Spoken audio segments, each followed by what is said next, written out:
Welcome to On the Chain. This is Jeff here, solo hosting for our evening rant. And so we have a ton of stuff that we want to delve into as it references into the crypto, XRP, and Ripple space. But I'll tell you what, Ripple, XRP, there's one big question that just kind of hanging out there and lingering. And this question is going to the SEC. And I don't think we're going to get a clear, defined answer to this question until it somehow is dragged out during the court case here. But why Ripple and not Ethereum? Why XRP and not ETH, not Bitcoin? Why are we seeing a free pass for ETH, Ethereum, Bitcoin, but somehow those who have invested in XRP are ignored, and the SEC seems to be like squashing, stepping on all of the retail investors out there as they do outlandish things and say outlandish things. And so we want to get into that. We're going to talk about that and actually a whole bunch more. Why? Because there are some interesting tweets to cover from attorney Jeremy Hogan in reference to Senator Rick Scott, and actually Eleanor Terret put some stuff up from the senator. Actually, the deputy minister of the Ukraine said something very interesting regarding cryptocurrency, and there's some other interesting conversation or topic to delve into as it pertains to Clayton and Hinman. Say it ain't so, say it ain't so. And it's just crazy, just one thing after another. And actually, Crypto Eddie shared a great video from a CEO of a company called Pyypl, and we're going to get into what that is because it's actually a payment solution, and he references ODL. So we got to go into that. Jack the Rippler had some stuff. There's like, I'm all over the map here with tons of great commentary. So if you guys are ready to kick this thing off, I think I am ready. And let's find that go button because I think it is right here. Welcome to On the Chain. All right, so I think we are back. We're back. We're live. We got a ton of stuff. I want to give a quick shout out to all of those members of On the Chain. We got a lot of people that are joining up to the On the Chain community. We got all of our great supporters out there and subscribers all over the place. We're closing in on 24,000 subscribers. I don't know why Google is throttling it. We keep adding every single day, every show. We get new subscribers, and somehow we're still getting throttled, I tell you, just thrashed by the gods over at YouTube, the YouTube gods, so to speak. But we have some great supporters out there. We have the best, the brightest, and the smartest right here that gather, 6 days a week here on the chain. So Rod Hop Gold is almost $2,000. There are some crazy things that are happening in this space right now. And so one of the things, while we're getting started, you guys are bouncing in, whether you are coming in from right now live with us, or if you're listening on the rewatch, why don't you just give a shout out where you're tuning in from? The great thing about the On the Chain family is that we have people from all over the world that tune in here.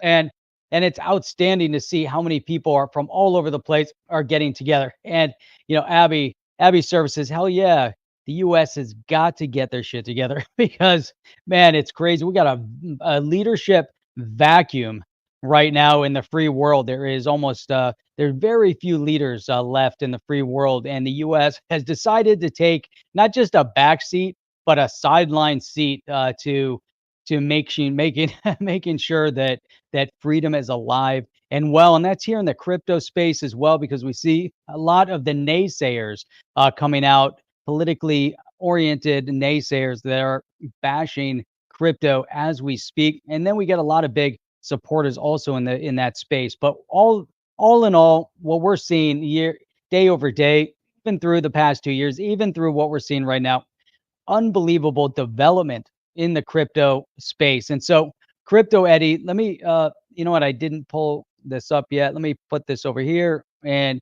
let me share my screen because I want to make sure that we can pull this up I got to make sure I share the audio because we've got that going. And let's add this to the stream, which is outstanding. Okay, we can go in small, go there, we'll go there. Very cool. All right, I kind of like that view for right now. So anyhow, so we're here. This is an interesting video that we're going to watch here in 1 second. Crypto Eddie put this up. Unleash the opportunity. Whoa, CEO Ante Arpanon of Pyypl. See, it looks like Paypal or people, pronounced people. I'm glad she wrote it there. Talking to in regards to Ripple and XRP being revolutionary. Hear that?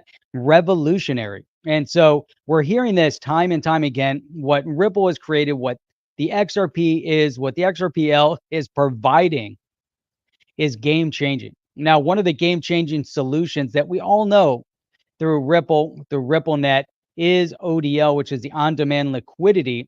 You guys are very familiar, very aware, but XRP is real time liquidity, ODL, so money doesn't get stuck. Now, that statement right there is critical, right? Because if you don't have liquidity, you can't move money. Now, moving money without Nostro and Vostro accounts can only be accomplished with ODL. So you get the ODL, you get the on-demand liquidity. All of a sudden, life is great. Life is perfect. And so right here, a key point that Crypto Eddie is pointing out here is that XRP is, guess what? Country agnostic. It's also pretty much platform agnostic. Platform, country agnostic. It's monetarily agnostic, meaning that you can move any currency in and out and off utilizing the XRPL, and there's an exchange that's kind of built in. So there's so much that can be developed from this point. I mean, it's just phenomenal. It really, really is outstanding. So let's look. Okay, let's go through and let's watch this video, because I think as we get into this video and we look and we say, wow, what are these guys referencing? What are these guys talking about? They're building in the space. We got somebody in New York. We've got somebody over in Dubai. And so we got to hear this. It's only a minute long. Let's play it. Let's dissect it. Let's understand it. And that's it. So let's hit play. What we do, for example, with Ripple is we have two things that that's one of the blockchain protocols we use for cross-border transactions. So we have two things out of that arrangement. So we have global technical connectivity to hundreds of financial institutions. And the second part is this real-time liquidity. And we do it in XRP cryptocurrency, so it's country agnostic. All right, is the volume bad? So if the volume's bad, unfortunately, all these videos get uploaded and the volume is just horrendous. Let me back up a little bit here. All right, hang on. And we do it in XRP crypto. So they're looking for liquidity and they're doing it with XRP crypto. I'll just kind of analyze as we go. So it's country agnostic. So he's referencing that they're utilizing XRP. They're utilizing ODL. It's country agnostic. So I'm gonna just play through it. I'll add the video volume is always bad. Just keep it here. I'll play and I'll go through and I'll analyze it as we go. And these two things allow us to do near real time transactions. So he's talking about utilizing the ODL, having access to liquidity, having XRP allows them to do near real-time transactions. So to me, that is really, really significant, right? So here's a group that they're building in the space. They're building in payments, and so as they're building in this payment space, they're identifying a platform. They're identifying technology that is really going to allow them to build, allow them to develop. And so they, pinpoint XRP, they pinpoint the XRPL, they pinpoint utilizing RippleNet solution for ODL, on-demand liquidity. And this allows them to provide real-time payment solutions. Now, you look around the world, right? And people say, well, right now, XRP is not being used. ODL is not being utilized. It doesn't provide a real world solution, kind of like many of the other assets that are out there that actually don't. Here is a solution. Now, we know that RippleNet built, or Ripple built their RippleNet platform to be an in-use solution. Now, it's not just for the messaging component. It is very much so the game changer utilizing ODL. Here is people, again, people utilizing this technology, building on the technology, and identifying how significant the technology is to allow them to provide near real-time payments. So let's open up. I'm going to go to, and this is great because these are projects that are coming online on a regular basis. So, and as we see these, we're like, this is what it's all about, because they are using the technology that we talk about. They're building with the technology that we reference. They are going to be utilizing it and have identified the need for using XRP to provide for near real-time settlements, movement of money, completion of transactions. So it's great. So people, it's your money. I like people. Hey, people, this is your money.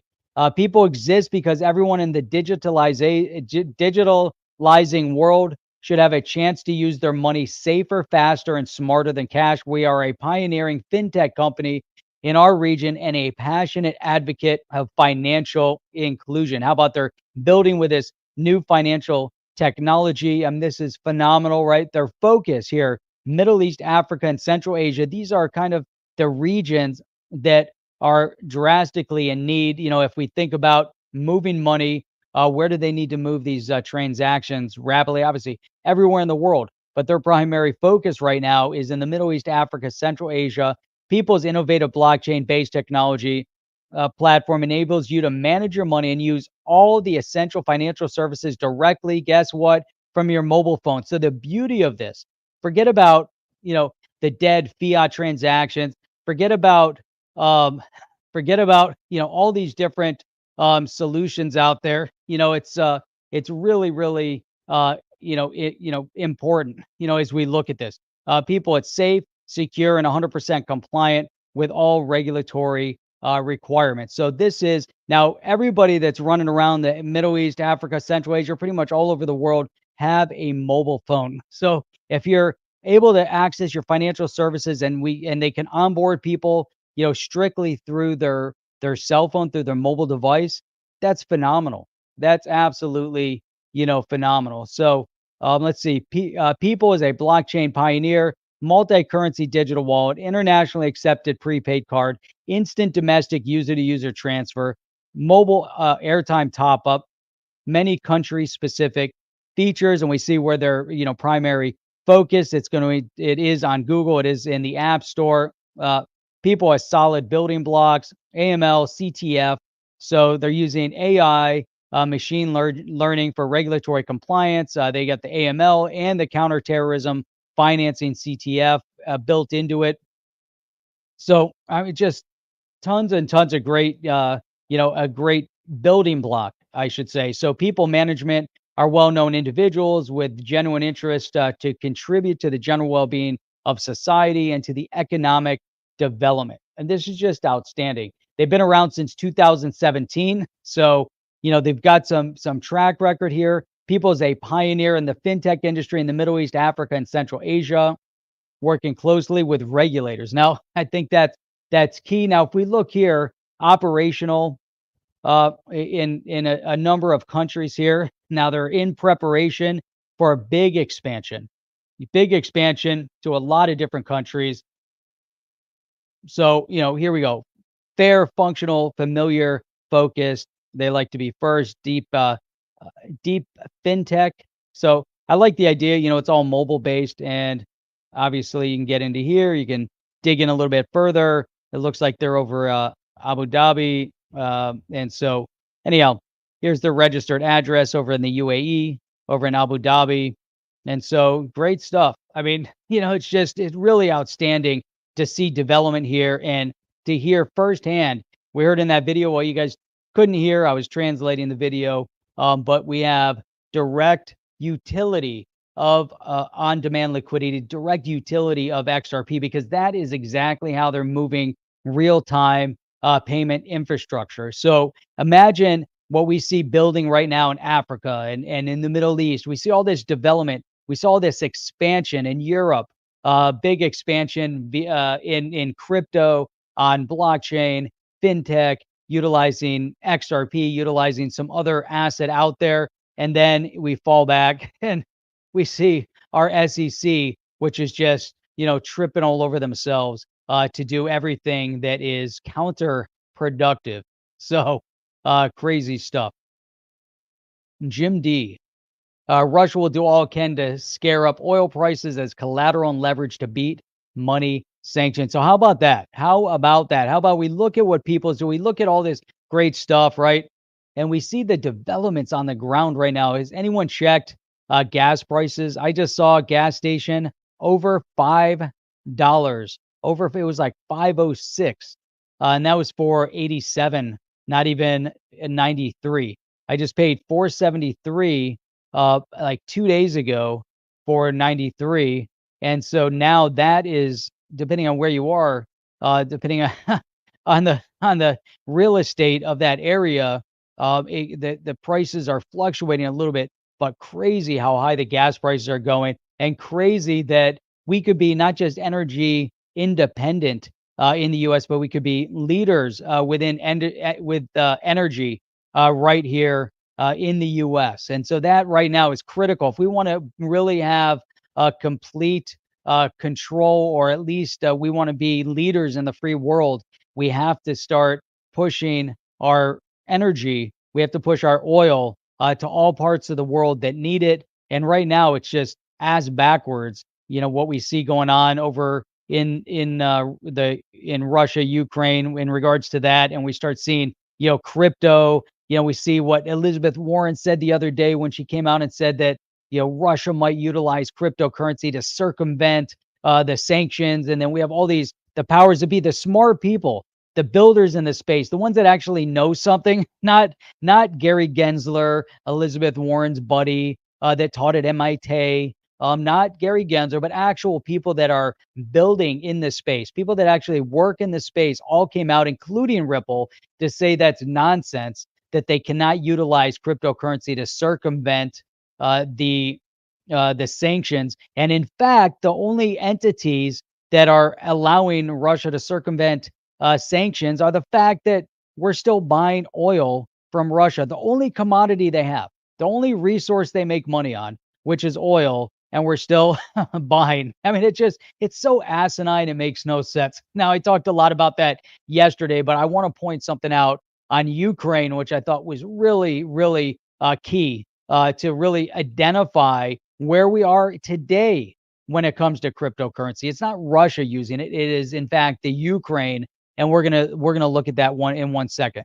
Abby Services, dude, USA is so funny.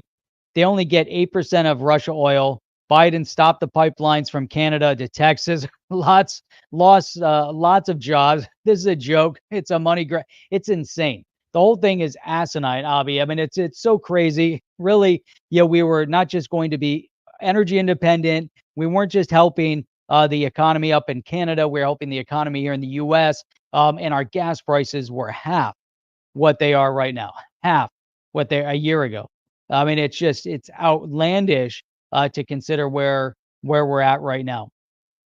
Helmut Castaneda saying Russia and China's cryptos run on RippleNet. I don't know. I don't think that they do, considering the fact that if you look at RippleNet and the banks that they utilize and they work with are scrutinized. So I would think that they do not currently utilize RippleNet. And if they did, I'm sure they're getting shut off from the utility of RippleNet. That's just kind of how it goes. Kind of how it goes. Davilan, thank God we have green environmental energy to lean back on. Yeah.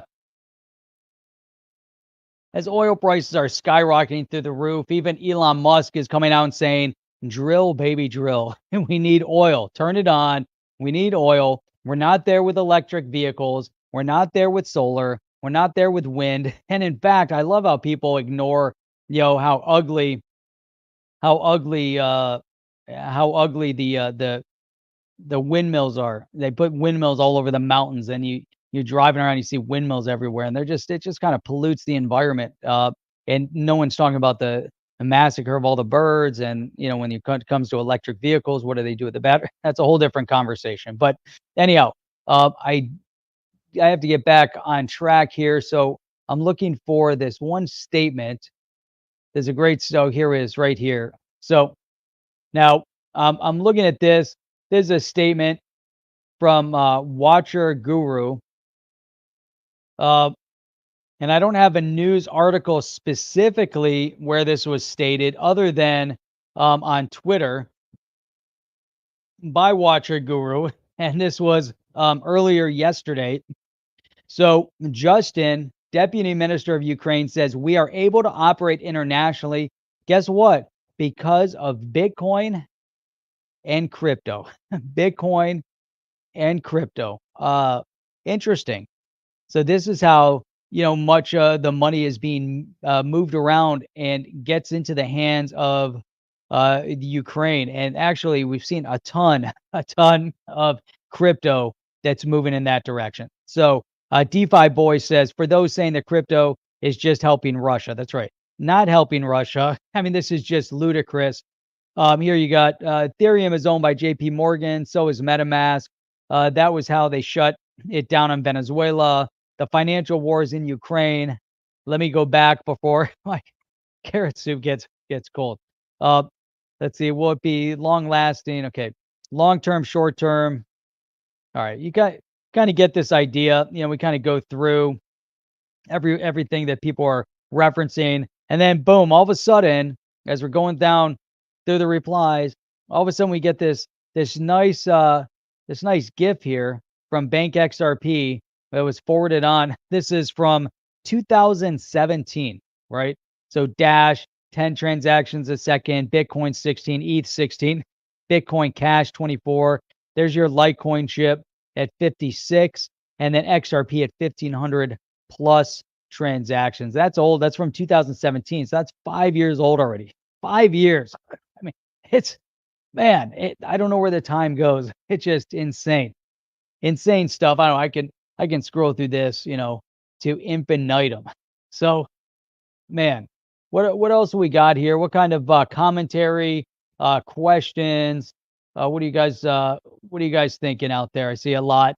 We've got Apex. Russia and China could utilize the XRPL, though. That's open source. Very true.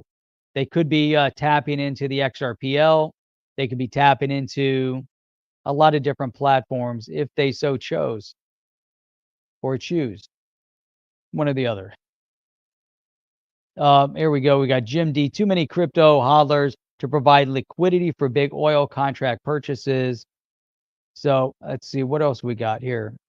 Trying to go back through. You guys always got the best commentary. Let's see. Here we go. We've got CG. Cobalt mining used in lithium batteries found child labor being used in the dangerous mining of cobalt in the Democratic Republic of Congo. Interesting. It's also interesting to see where they dig up cobalt and where they can find all the different ingredients for the lithium batteries. It's so interesting. So interesting. I want to give a shout out here, GDLT, a paid member here at On the Chain. Swift going to experience major cyber attack. That'd be interesting to see if Swift is getting attacked in one way or another, to see what happens in their platform and see if there's anything that could happen at that level. So lots of crazy stuff happening. All right, let me jump over here. Now we've got, here we go. First and foremost, let's see, here we go. Let me pull this over here. We'll get into this one. All right, here we go. So this is from Jeremy Hogan. So we've got here, there should be an opt-out of SEC protection form. Wouldn't that be nice? Let's opt out of them protecting us. Why? Because Gary Gensler says check out SEC Investor Ed's Investor Bulletin, crypto asset interest bearing accounts. What? All right, we'll open that in a minute. Kind of like how you can opt out of extended warranties. I kind of like the idea. Like, can we opt out of the SEC altogether? I mean, how great would that be? Be like, SEC, we kind of want to opt out, please. So let's see, crypto asset interest bearing account. Let's see what he has to say on this. This will be interesting. It's from February 14th. The SEC's Office of Investor Education and Advocacy and the Division of Enforcement's Retail. You like that? I love their enforcement. The Retail Strategy Task Force are issuing this investor bulletin, critical bulletin, to educate investors about risks with accounts that pay interest on crypto asset deposits. So the title here, crypto asset interest bearing account. So you would look at this, say, wow, maybe they're doing something positive. But then you get in, say, we need to educate these investors about the risks about these. Okay, so what? Okay, let's see. Crypto assets, including so-called cryptocurrencies, so-called. Oh my God. You got to love how they write this. So-called cryptocurrencies, stablecoins, tokens, and other digital assets have been of increasing interest to retail investors over the last few years. This investor bulletin highlights the risk that may be involved in a recent financial product related to crypto assets. Let's see. Recent financial product related to crypto assets, an interest-bearing account for crypto asset holdings. Not the same as bank deposits. Don't confuse your crypto asset holdings in these interest-bearing accounts. Don't confuse that with a bank deposit. These products may sound similar to interest-bearing accounts with a bank or credit union, but investors need to be aware that these crypto asset-related accounts are not as safe as bank or credit union deposits. Really, that's possible. Banks and credit unions are regulated by both federal and state banking regulators. Banking rules limit the amount of risk that banks and credit unions are allowed to take with your deposited funds. Okay, that's true. These rules are designed to decrease the possibility that your bank or credit union becomes insolvent and unable to provide you your funds when you want to withdraw those funds. Now, imagine if there was a run on cash right now. Let's say inflation starts skyrocketing and there's a run on the banks and everybody runs to the banks and they want to start taking their money out. All of a sudden, there's no money in the accounts. And let's say all of a sudden banks start going belly up. They start closing and you have tons and tons of people that are trying to access their money all at the same time.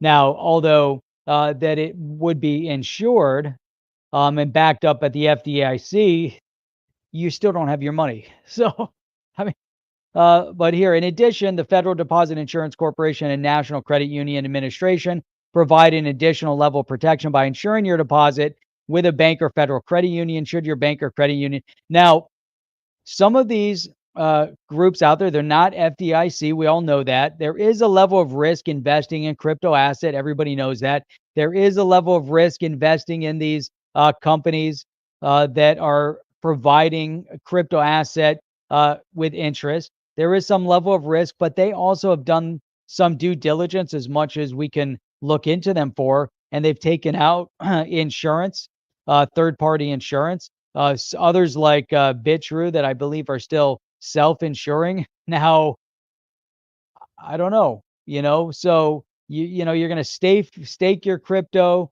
You can leave it in your wallet. There are some, potential risks. There's risk with a lot of different things. Now, you look at crypto as kind of an investment you throw in there, and everyone says, if you're, you have to look at your risk tolerance. Right now, we're not at a phase where crypto is exactly like currency, but at the same time, so there's a level of risk, but there's also a level of risk right now in our fiat. What's the risk in holding fiat? Inflation, out of control government spending, governments that aren't properly regulating our financial markets, and they're printing money like it's water.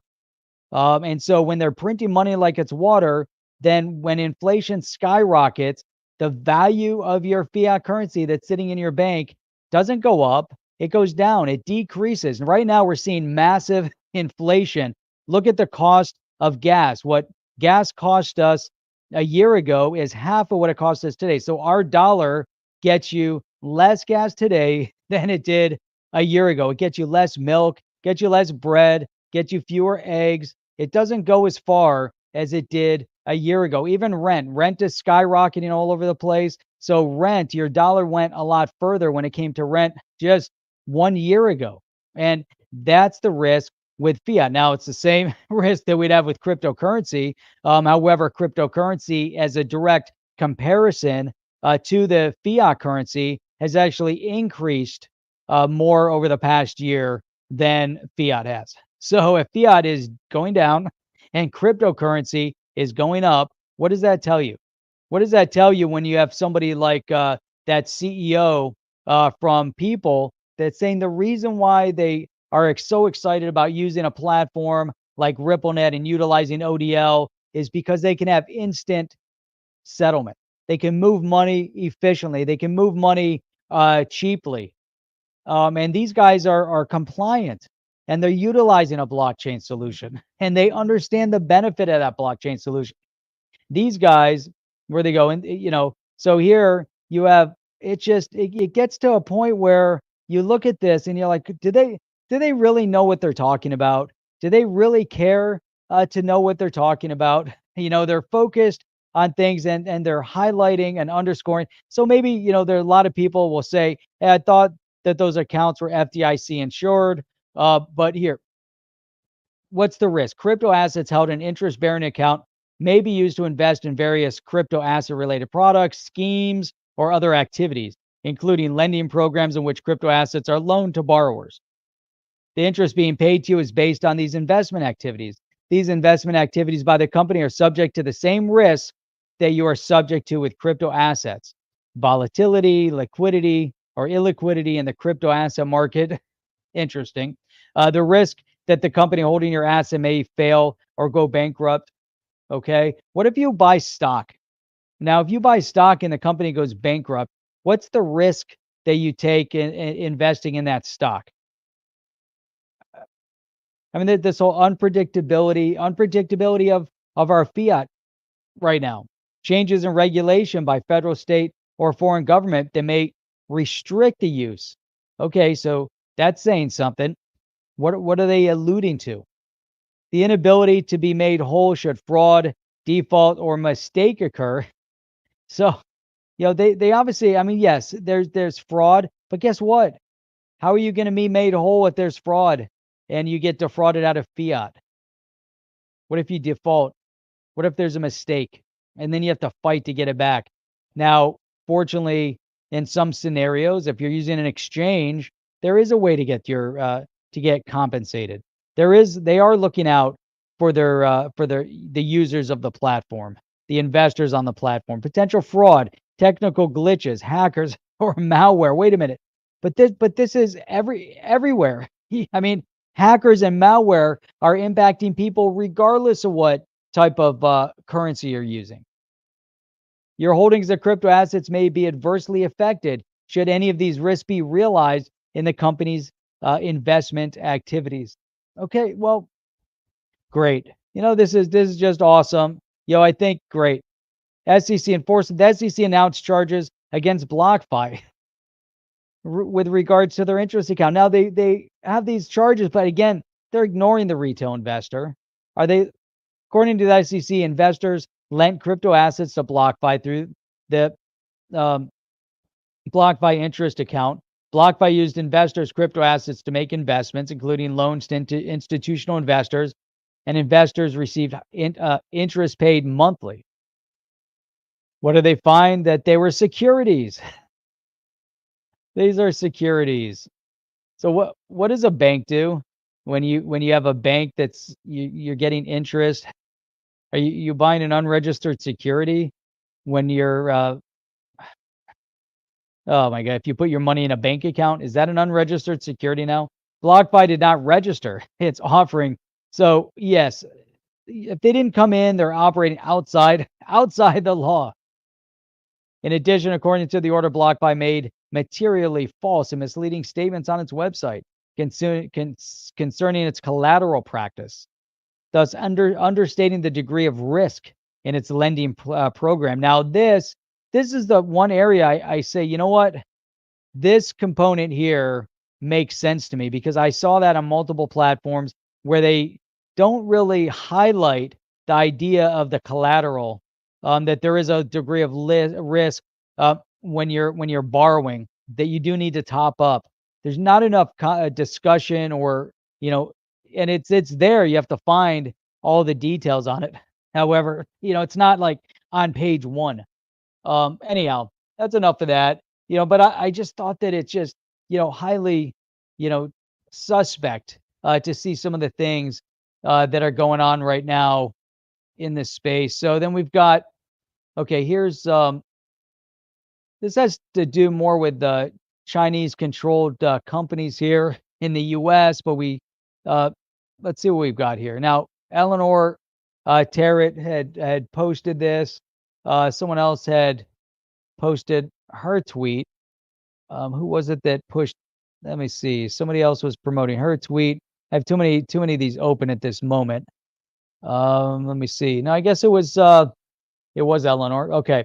So Senator Rick Scott office tells me that Gary Gensler has agreed. Let me see. Oh, I'm not even over here. I'm over here looking at the screen and I'm not pulling it up. So there we go. Here I look over, you guys are like, what, why, why are you looking over there? Camera's over here. So anyhow, Senator Rick Scott office tells me Gary Gensler has agreed to a meeting this week to discuss the issues laid out in the letter. Interesting note, Scott points to concern for American investors who have exposure to China in pensions and mutual funds and ETFs.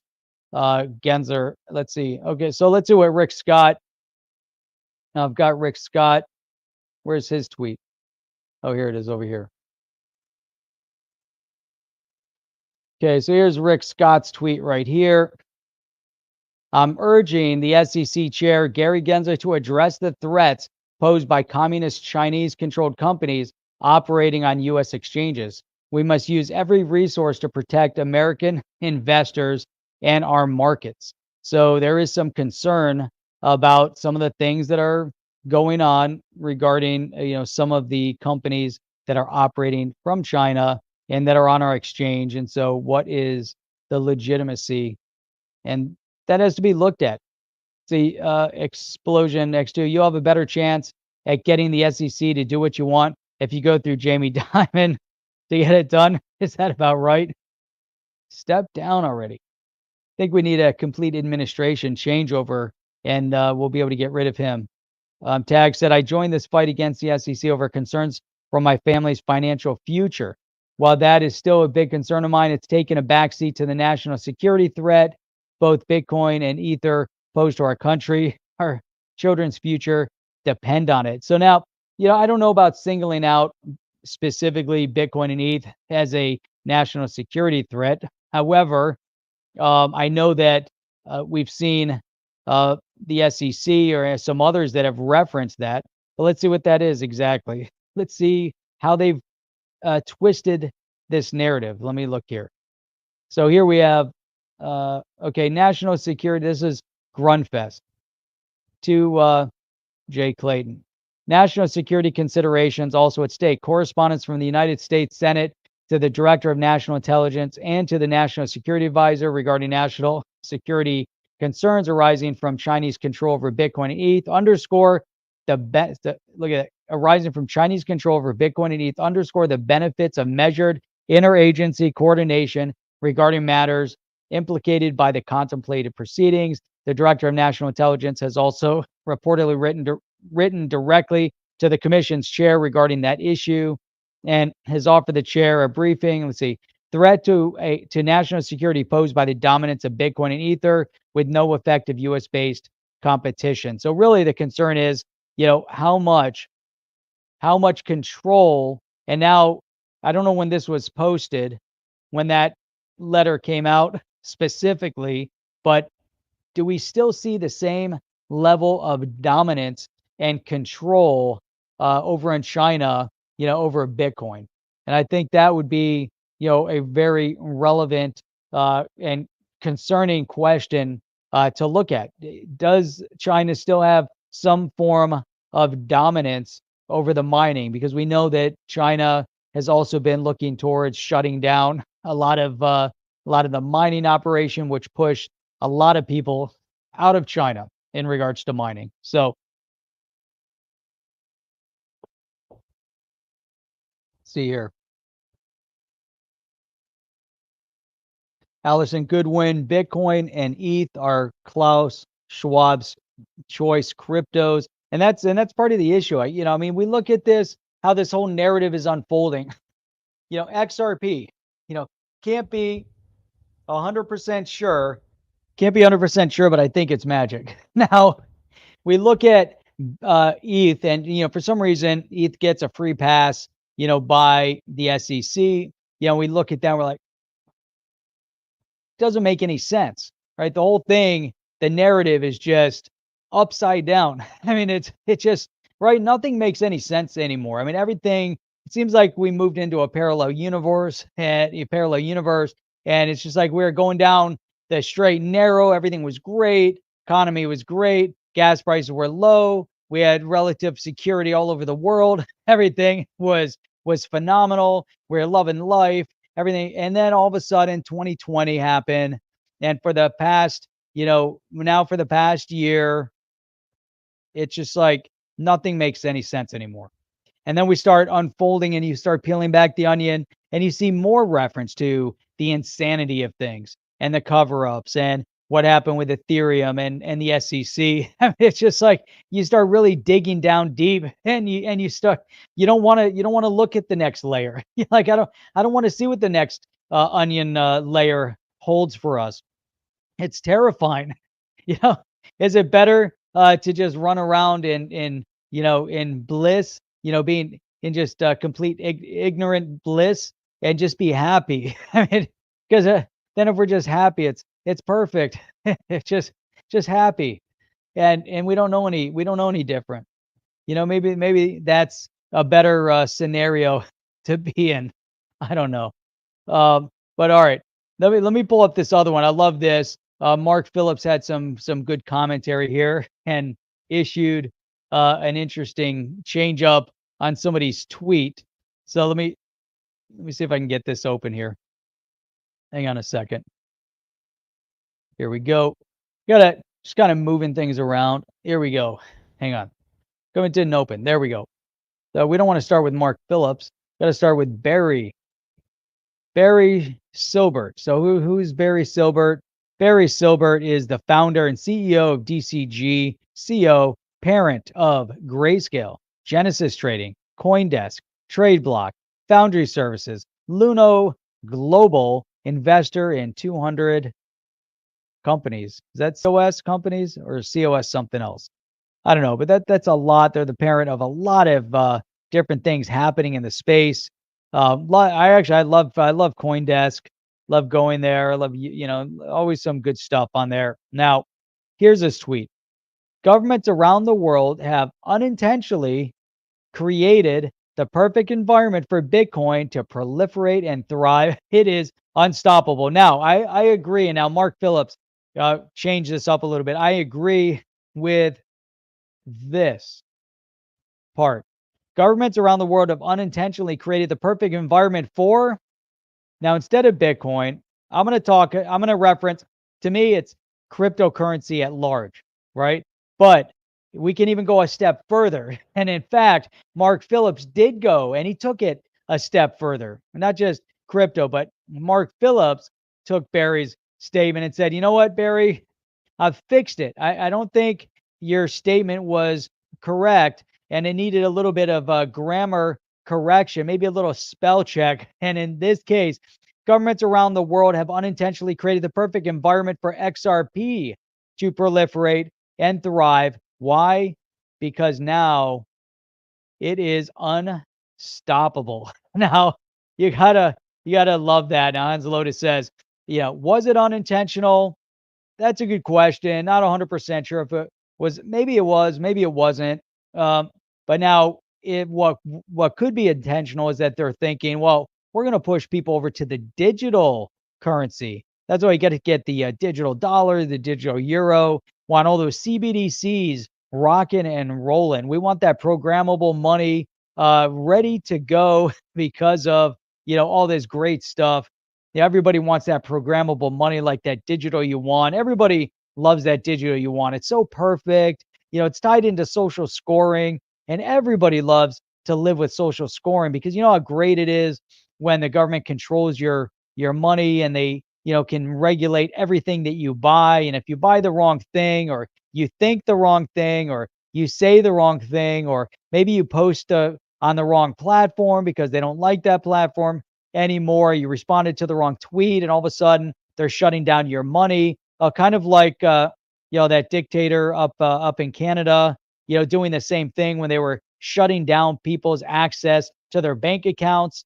Similar, to it's I mean, this is just, it's crazy. But anyhow, so governments around the world unintentionally created the perfect environment. Did it start up in Canada, this unintentional notion? We saw definitely a huge underscore, right? This huge opportunity for a cryptocurrency as Canada started to shut down access to people's money. And they're like, hey, we're going to shut down your bank account. We're going to shut down your credit cards. We're going to shut down access to some of these fintechs that allow you to move money. And then you had someone that donated to that cause, and all of a sudden they get blocked out of their bank accounts. And that's even without the programmable money. Imagine if they had programmable money. And what's interesting about this notion up in Canada was about 2 years ago, the government in Canada did a research on blockchain. And one of the things that they came out with in their study was that they thought that it would be interesting to utilize blockchain. They said it would be a good way to make sure that everybody paid their taxes. So they want to make sure that as soon as you bought something, they can hold you 100% accountable for your tax payments, and you would be 100% collectible. And so this is how Canada already a couple years ago was thinking about how to utilize blockchain. Now that's a scary thought, because in China with the digital yuan, with their digital currency, their programmable money, the digital yuan. So imagine if you have, the digital Canadian dollar, right? All of a sudden you have the digital toonie and the digital loonie, and all of a sudden you're like, well, I don't have my coins anymore. Where are my coins? Oh no, everything is spendable via your phone. And watch out, because if you say the wrong thing and you might get your account completely just shut down automatically. And if it operates the way AI works on YouTube, that's a scary thought, because imagine the digital currency AI that's constantly observing everything you do. Imagine you get a speeding ticket, or you go through a red light by mistake, and boom, the money's out of your account immediately. Just like that. So you got to be very cognizant of the reality of the world that we're entering into. And that's why, when we look at these statements, that the unintentional actions of governments all around the world are pushing people into freedom, pushing people, right? We want freedom. People around the world want freedom. People are moving into blockchain. They're moving into DeFi. Why? Because it represents freedom. And now that's such a critical statement. It really, really is, right? Because decentralization is freedom, right? So if we want freedom and you want centralization, well, you know what centralization brings you? Control and censorship. So before, what happened over here in the Ukraine and Russia, we saw censorship over in Canada. We saw media outlets censoring people. We saw people being accused of things that is just outlandish. Nothing has any meaning anymore. And this is why, the governments and some of these organized groups are pushing people more and more into this decentralized environment. Maybe it's another reason why everybody wants to move into the metaverse. They're figuring, if I go into the metaverse, I don't have to deal with this insane reality. Maybe we can take our whole life, our whole existence, our whole body, just everything. We'll just all move to the metaverse. I wonder if that's possible. Can we just move into the metaverse and we'll take our XRP with us into the metaverse, and we can have a metaverstic uh, Ferrari or Lamborghini. We can get how great could that be? And then you just kind of live in the metaverse. Everything exists, and then all of a sudden you're in the metaverse, and you realize they can shut you down in the metaverse. And all of a sudden they can maybe while you're in the metaverse and you're using your goggles, they got little flashes and they're brainwashing you while you're in there with their little flashes. Maybe they're doing that through the mobile phones. Maybe they're little tiny, you know. Just kidding. So that gets a little outlandish. But anyhow, so what else we got here? What we've got, this is also, I think this was really, key. I want to pull this tweet up. I know I had it here someplace. I got too many tweets open, but this one, and this kind of starts putting things a little bit into perspective. This is what supports Mark Phillips, commentary. This is what supports the CEO from Pyypl, his commentary in the beginning. This is why just a little bit getting crazy. Is there error in the metaverse? I don't know. Getting a little sketchy. I don't know what just happened. That's what I said, Crypto G. Tell your son or daughter. Yeah, I came in. I stepped in. I'm like, "Where's Chip? Chip's not in the green room. What happened to Chip?" Like Hog Whiskers saying, "Where's the other guy?" I don't know what happened to the other guy. Just gone. Doc's gambling. Your subs are exploding. We're on our way to 25,000. We got to get to 25,000. If you guys can help us do anything, it's that. We got to get to 25,000. 25,000 is a nice round number. 25,000 is a fourth of the way there to get the first button. I think it's I don't know if it's a silver button or whatever. I think you get it at like 100,000. How cool would that be? That'd be awesome. So anyhow, we got here. So JackTheRippler. So let's see. Now this puts things a little bit into perspective, right? So Swift. Now Swift doesn't really transact anything. Swift is a messaging platform. I think sometimes we need to remember that Swift is, and Swift comes up into so many conversation. I was at this this meeting the other day, and they had the U.S. ambassador, previous U.S. ambassador to Israel, was speaking, and it was a really interesting conversation. And he brought up Swift.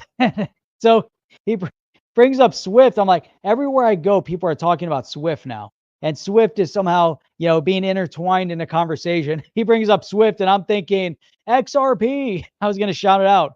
Wouldn't have been appropriate in the setting, but said, forget Swift, RippleNet, XRP, ODL. Swift is ancient technology. What do you guys think? And we need ODL. So we need some on-demand liquidity. Why do we keep referencing Swift? Why don't we have enough of these people that were in high-powered positions knowing about on-demand liquidity and Swift and even but anyhow, so Swift, the messaging platform, there's always a third party that allows for that you utilize and facilitate for settlement. I'm looking at the commentary here, but I see Desert Fox. Who's Chip? I thought his name was Simon. That's the whole thing. Yeah, exactly. I don't know if people are like, where's Simon? I don't know. I don't know a Chip. I don't know a Chip, but we do know a Simon. That's for sure. Yeah, we got all sorts of people bouncing in here. I haven't seen in a while. We got Kenwood Capital. Gentlemen, what is up? Doc's gambling. See, you're right. The ball guy's in the room. That's all that matters. That's 100%. See, we know. Evil Carrot's in here. Chip, Kef, and Simon are all missing. Nobody's here. Who's Jeff and Chip anyways? So Apex corrected again. Swift is messaging only, not settlement. Still, trillions are stuck in the Nostro Vostro accounts, and that's exactly it. So we need to highlight that. But anyhow, so utilizing, it can actually take more than 3 to 7 days, because when you utilize Swift, mistakes can happen, and you have no idea why, because there's zero transparency in the SWIFT process. What a disaster. You provide your SWIFT code to the bank, and then your bank is using a potential third party on the transaction side, or you're using your Nostro Vostro accounts and they're holding money over there. And sometimes they don't, and they don't necessarily work, So there's all these different things going on, big transaction fees many times, for the close of business for full settlement, which definitely slows down business. Now, Bitcoin transaction speed can be anywhere from 10 minutes to a day. Transaction fees can be $50 or more. And then you got Ethereum. Could be 1 to 10 minutes, could be more. Transaction fees could be 100 plus. You could be moving $100 and the transaction fees are $150. And you're like, I can't even move $100 of Ethereum. Maybe Ethereum's only meant for transactions of 10,000 or 100,000 and up. I don't, maybe that's the bottom line.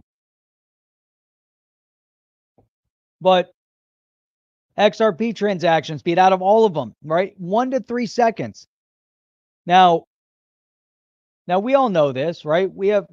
You can move money. You can move money quickly, right? Hans knows, we move money, XRP. You can move it in 1 to 3 seconds. It's like you go on your app and you're like, I'm sending XRP. And then all of a sudden it's there. Just like that. You hit send before you could send a text or a tweet. Your money has arrived. Just like that. And the transaction fees are minimal transaction fees. Sometimes the exchange processing fee could be more depending on the exchange. But overall, it's just so minimal. So who's the winner? Who wins? I only see one winner, and that's why Mark Phillips, where Barry Silbert is saying, yeah, the world's pushing to Bitcoin. We're seeing a lot of discussion over Bitcoin, but Mark Phillips was right. It shouldn't be Bitcoin. There's other crypto, but XRP still not really talked about, not really discussed. But XRP is actually a better solution in that scenario than Bitcoin. If you want to move money, it's XRP. It's not Bitcoin. So Bitcoin, great for a store of value. Ask Michael Saylor over a MicroStrategy, right? Those guys are doubling down, multiple times over. They're getting, blowing that up, which is just outstanding. Another big supporter over here, Legendary. What is up? Swift is only a messaging service. That's right. They don't even know. They have no idea.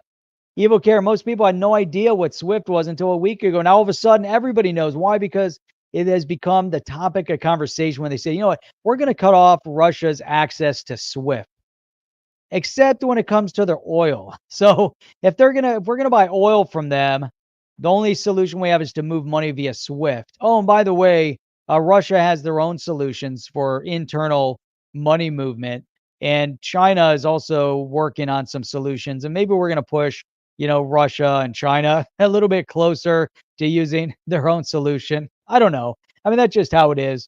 But anyhow, just lots of interesting things. Mark West, I thought the message goes, and money's moved, but takes 3 to 5 days. A lot can happen while the money's moved, like it gets stolen. It's difficult when you use Swift, crazy stuff. Jim D, $27 trillion static funds in Nostro Vostro accounts, national external owed debt. So this goes back to why ETH? Why Bitcoin? Why did the SEC give a free pass to ETH and Bitcoin when Ripple is still kind of hanging out there in space? Just makes no sense. Really makes no sense. Just crazy stuff going on here. But we got Professor. What's up, Professor? Proof of work doesn't work, and Swift ain't Swift. we got problems on both sides. Got problems on all sides. Have a good night, Alan. Have a good night, Apex. To everyone that's still on with us, you guys are amazing. We have by far the best and the brightest in the crypto space right here with us on the chain. On the chain attracts the best and the smartest and the brightest. You guys are amazing. I love all of the discourse in the chat. You guys add so much great things and commentary while we're going. And we do stream 6 days a week, as you guys know. You can go to onthechain.io. Go check out onthechain.io. You can even look at that little join button. If you want to join the YouTube membership, you can do that too, if you so please. That's great. And Here's a last commentary here. Someone threw up a little super chat, so I had to put up there. But we got the crypto tato, the crypto potato, crypto tato. Maybe the SEC attacked Ripple because the U.S. and allies don't want to lose control they have over SWIFT. I agree 100%. Maybe they see this as a threat to their power. I agree 100%. 110% agree with you as to that. So anyhow, you guys are amazing. We will check you guys out on the next one. We'll be back tomorrow night, 8 p.m. Eastern Standard Time. And with that, see you on the next one. I'm out. Are you down with OTC? Please like, subscribe, and click the bell to be notified when the next video drops.